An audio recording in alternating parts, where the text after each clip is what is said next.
Ce programme vous est présenté en partenariat avec la Mutuelle Saint-Martin, la santé partagée.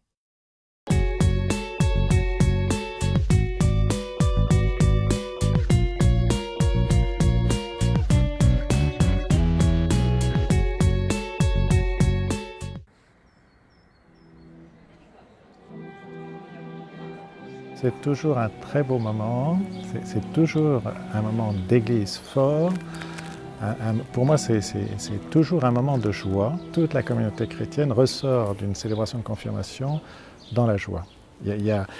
Et ça, c'est vraiment le fruit de l'Esprit Saint. Et très souvent, je rappelle que, bien sûr, on va prier, on va demander à l'Esprit Saint de venir sur ceux qui demandent la confirmation, mais on demande à l'Esprit Saint de nous renouveler tous.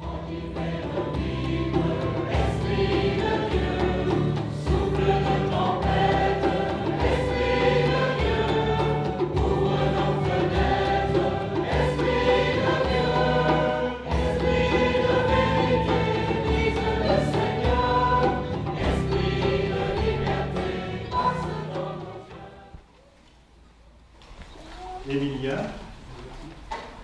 Laure, Frère Isabelle.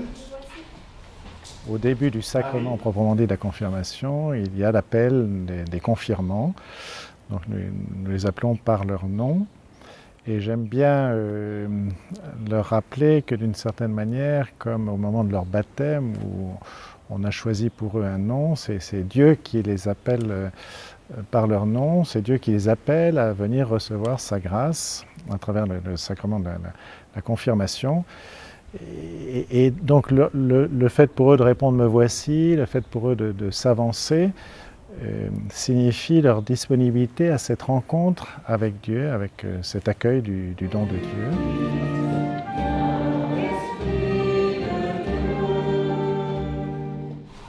Alors je vous invite aujourd'hui devant toute la communauté chrétienne, devant vos familles, vos parrains et marraines, à témoigner de votre foi, à renouveler l'engagement de votre foi. L'évêque va leur demander de renouveler leurs engagements baptismaux, c'est-à-dire de renoncer au mal, renoncer à Satan, l'auteur du mal, et de professer la foi de l'Église qu'ils ont reçue au baptême. Cette profession de foi est l'expression de leur engagement vis-à-vis de Dieu, du don d'eux-mêmes. Et bien sûr, une adhésion au contenu de la foi chrétienne aussi.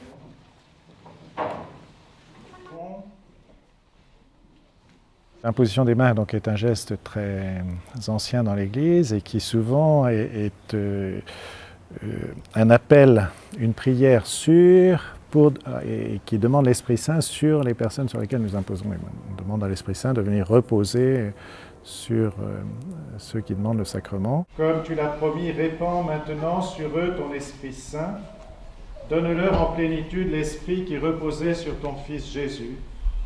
Esprit de sagesse et d'intelligence, esprit de conseil et de force, esprit de connaissance et d'affection filiale, remplis-les de l'esprit d'adoration. Le Saint-Crème est une huile parfumée consacrée par l'évêque lors de la messe chrismale, donc le jeudi saint ou maintenant dans certaines occasions un jour ou deux avant, en tout cas pendant la semaine sainte, avant Pâques. L'huile parfumée signifie la grâce qui imprègne toute la personne. Et cette huile parfumée, comme on le dit déjà au moment du baptême, nous rappelle ce que saint Paul dit, que les chrétiens doivent répandre la bonne odeur du Christ. Donc ça signifie, si vous voulez, le sceau en même temps. Donc nous sommes marqués sur le front. Et le sceau du Christ, le sceau de l'Esprit Saint, qui signifie que désormais nous appartenons vraiment, alors par le baptême au Christ, et avec la confirmation d'une manière encore plus renouvelée, et que voilà, l'Esprit Saint repose sur les personnes confirmées. Au moment de l'onction, j'essaye de dire un mot personnel à chacun, un signe d'encouragement. Sois marqué de l'Esprit Saint, le don de Dieu. Le Seigneur continue, je te donne l'esprit de force.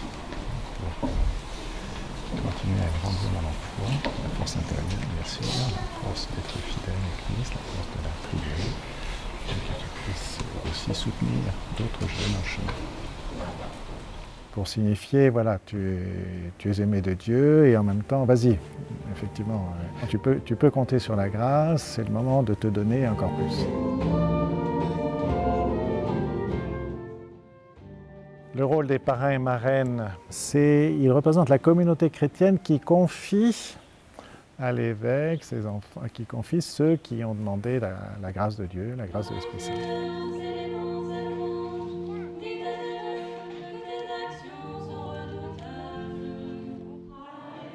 C'est l'Esprit Saint qui est donné d'une manière renouvelée. Il a été déjà donné au baptême, il est donné d'une manière renouvelée pour la mission. C'est le moment d'ouvrir les portes, c'est le moment de... Voilà, on reçoit des dons et des charismes pour l'édification de la communauté chrétienne, pour participer à la mission de l'Église. Donc l'Esprit Saint nous est donné pour nous unir encore plus au Christ, pour nous unir encore plus à la communauté, pour être encore plus un membre vivant de la communauté, et pour qu'ensemble, en Église, en diversité des charismes, nous soyons témoins du Christ dans le monde.